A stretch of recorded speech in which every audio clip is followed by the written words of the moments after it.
జగిత్యాల మున్సిపాలిటీలో భూ కుంభకోణం కేసులో ముగ్గురిని అరెస్ట్ చేశారు. అమీరుద్దీన్, ముజాకిర్, రెవెన్యూ అధికారి బడుగు ప్రసాద్ హుస్నాబాద్ పరిధిలోని 12 గుంటల భూమి కబ్జాకు ప్రయత్నించారు. నకిలీ పత్రాలతో భూమిని అమ్మి డబ్బులను పంచుకోవాలని చూడగా విషయం బయటపడింది. బాధితురాలు కీర్తి విజయలక్ష్మి ఫిర్యాదుతో పోలీసులు నిందితులను అరెస్ట్ చేసి పలు సెక్షన్ల కింద కేసు నమోదు చేశారు. భూ కుంభకోణం బయటపడడంతో మున్సిపల్ కమిషనర్ అనిల్ బాబు సెలవులు వెళ్లగా మరో నిందితుడు ఇమ్రాన్ పరారీలో ఉన్నాడు.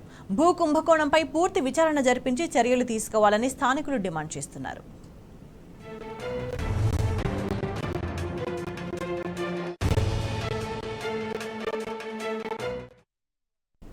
ఈ కుంభకోణానికి సంబంధించి పూర్తి సమాచారాన్ని మా ప్రతినిధి సందీప్ అందిస్తారు. సందీప్,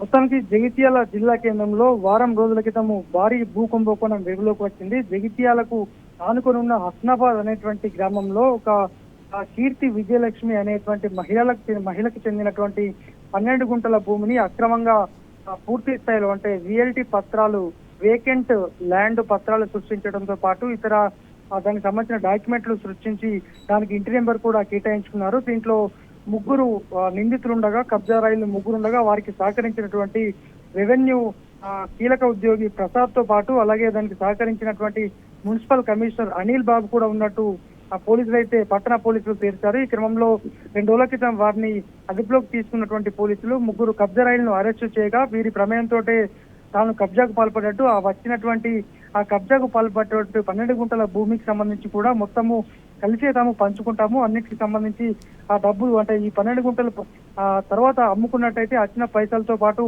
అందరూ కలిసి పంచుకునేలా పథకం రూపొందించారు. దీనికి సంబంధించి ఇప్పటికే ఫోన్ ట్రాన్సాక్షన్ తో పాటు అనేక అంశాలు కూడా వెలుగులోకి వచ్చాయి. పోలీసుల విచారణలు తేలింది. అయితే ఇప్పటికే ముగ్గురిని అయితే పోలీసులు అరెస్ట్ చేశారు. అయితే కీలకంగా అంటే ఈ వ్యవహారానికి సంబంధించి కీలకంగా వ్యవహరించిన ప్రసాద్ అనే వ్యక్తి కూడా ప్రస్తుతం పోలీసులు రిమాండ్ కు తరలించారు. అయితే ఈ విషయం ఎప్పుడైతే దీంట్లో తన పాత్ర ఉందని కమిషనర్ అనిల్ బాబు వ్యవహారం బయటకు వచ్చిందో ఆయన అప్పటి నుంచి దీర్ఘకాలిక సెలవు పైన వెళ్ళాడు. అయితే పోలీసులు మాత్రం ఆయన అబ్స్కాండింగ్ లో పరారీలో ఉన్నట్టు తెలుస్తున్నారు. మొత్తానికి ఈ కొన్ని కోట్ల రూపాయల విలువ చేసే భూ కుంభకోణానికి సంబంధించి ఇది ఒక్కటే కాదు, ఇంకా ఇటువంటి అంశాలు చాలా ఉన్నాయి. ఇంకా నిందితులు బయటకు వచ్చే ఇంకా పెద్ద ఎత్తున బాధితులు బయటకు వచ్చినటువంటి పక్షంలో ఏ ఒక్కరిని కూడా వదిలిపెట్టకుండా అందరిపైన చర్యలు తీసుకుంటాము, బాధితులు ఇంకెవరన్నా కూడా తమకు ఫిర్యాదు చేయాలి అని కూడా చెప్పారు. మొత్తానికి కలెక్టర్ రంగంలో దిగి సీరియస్ కావడంతో ఈ తతంగం మొత్తం కూడా బయటకు వచ్చింది. మొత్తంగా ఒక కమిషనర్ స్థాయి అధికారి ఈ రకమైన చర్యలకు పాల్పడంపై జగిత్యాల మాత్రము భారీ ఎత్తున చర్చ అయితే కొనసాగుతుంది. స్వేచ్ఛ.